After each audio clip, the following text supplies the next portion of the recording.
Hello friends, എല്ലാവർക്കും നമസ്കാരം. ജയറാമേട്ടനെ നായകനാക്കി മിഥുൻ മാനുവൽ തോമസ് അഞ്ചാം പാതിര എന്ന് പറയുന്ന സിനിമയ്ക്ക് ശേഷം ഡയറക്റ്റ് ചെയ്യുന്ന ഏറ്റവും പുതിയ മലയാള ചിത്രമാണ് അബ്രഹാം ഉസ്ലാം എന്ന് പറയുന്ന സിനിമ. അപ്പോൾ ഇന്നത്തെ വീഡിയോ ഭാഗത്ത് നമ്മൾ പറയാൻ പോകുന്നത് ഈ ഒരു സിനിമയുടെ ട്രെയിലർ റിലീസിനെ കുറിച്ചാണ്. അപ്പോൾ വീഡിയോ ഇട്ട് പോകുന്നതിന് മുമ്പ് ആദ്യമായിട്ട് ചാനൽ കാണുന്ന സുഹൃത്തുക്കാണെങ്കിൽ പുതിയ സിനിമാ വിശേഷങ്ങൾ ആദ്യം അറിയാൻ വേണ്ടി ഇപ്പോൾ തന്നെ ചാനൽ സബ്സ്ക്രൈബ് ചെയ്ത് നോക്കുക.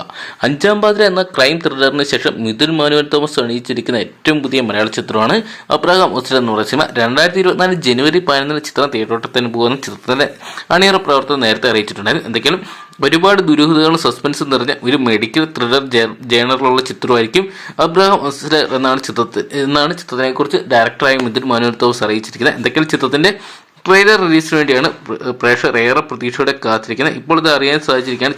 ചിത്രത്തിന്റെ ട്രെയിലർ ഈ വരുന്ന ജനുവരി മാസം 3-ാം തീയതി റിലീസ് ചെയ്യാൻ പോവുകയാണ്. എന്തൊക്കെയാണ് ചിത്രത്തിൽ മറ്റൊരു കേന്ദ്ര കഥാപാത്രമായിട്ട് നമ്മുടെ മെഗാസ്റ്റാർ മമ്മൂക്കയും വരുന്നുണ്ട്. എന്തൊക്കെയാണ് മമ്മൂക്കയും ജയറാമേട്ടനോട് ഒന്നിക്കുന്ന ഈ ഒരു സിനിമയ്ക്ക് വളരെയധികം സിനിമാ പ്രേമികളാണ്. പ്രത്യേകിച്ച് ജയറാം ആരാധകരും മെഗാസ്റ്റാർ ആരാധകർ ഒരുപോലെ പ്രതീക്ഷയോടെയാണ് കാത്തിരിക്കുന്നത്. ഈ അടുത്തിറങ്ങിയ മിഥുൻ മാനുവൽ തോമസ് തിരക്കഥ രചിച്ച ഗരുഡനും ഫീനിക്സും മികച്ച വിജയവും മികച്ച അഭിപ്രായം നേടിയിട്ടുണ്ടായത്. ചിത്രത്തിൽ അബ്രഹാം ഉസ്ലാം എന്ന് പറയുന്ന സിനിമയിൽ ഒരു പോലീസ് ഉദ്യോഗസ്ഥനായിട്ടാണ് ജയറാം എത്തുന്നത്. താരത്തിന്റെ കരിയറിൽ തന്നെ വ്യത്യസ്തമായിട്ടുള്ള ഒരു കഥാപാത്രം ഇതെന്നാണ് ചിത്രത്തിന് അണിയറ പ്രവർത്തകർ പറയുന്നത്.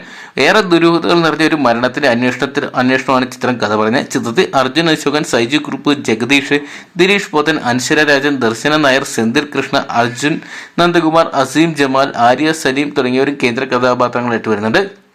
ചിത്രത്തിന്റെ ഛായാഗ്രഹണം നിർവഹിച്ചിരിക്കുന്ന തേനി ഈശ്വരാണ്. എഡിറ്റിംഗ് ഷമീർ മുഹമ്മദ് നിർവഹിച്ചിട്ടുണ്ട്. എന്തൊക്കെയാണെന്ന് കണ്ടു തന്നെ അറിയുന്ന ചിത്രം ബോക്സ് ഓഫീസിൽ എത്രത്തോളം വിജയമായിട്ട് മാറുന്നൊക്കെ. എന്തൊക്കെയാണ് ഒരുപാട് നാൾക്ക് ശേഷം നമ്മൾ ജയറാമേട്ടനെ ഒരു മികച്ച വിജയത്തിന് വേണ്ടിയാണ് പ്രേക്ഷകരും കാത്തിരിക്കുന്നത്. അത്തരത്തിൽ ചിത്രമായിട്ട് അബ്രഹാം ഉസ്ലാം എന്ന് പറയുന്ന സിനിമ മാറട്ടെ നമുക്ക് പ്രതീക്ഷിക്കാം. അപ്പോൾ നിങ്ങൾ എത്ര പേരാണ് ഈ സിനിമയുടെ റിലീസിന് വേണ്ടി കാത്തിരിക്കാൻ കമന്റ് ബോക്സിൽ ഇപ്പോൾ നോക്കുക. വീഡിയോ ഇഷ്ടപ്പെട്ടെങ്കിൽ ലൈക്ക് ചെയ്യാനും ഷെയർ ചെയ്യാനും പുതിയ സിനിമാ വിശേഷങ്ങൾ ആദ്യം അറിയാൻ വേണ്ടി ഇപ്പോൾ തന്നെ ചാനൽ സബ്സ്ക്രൈബ് ചെയ്ത് നോക്കുക.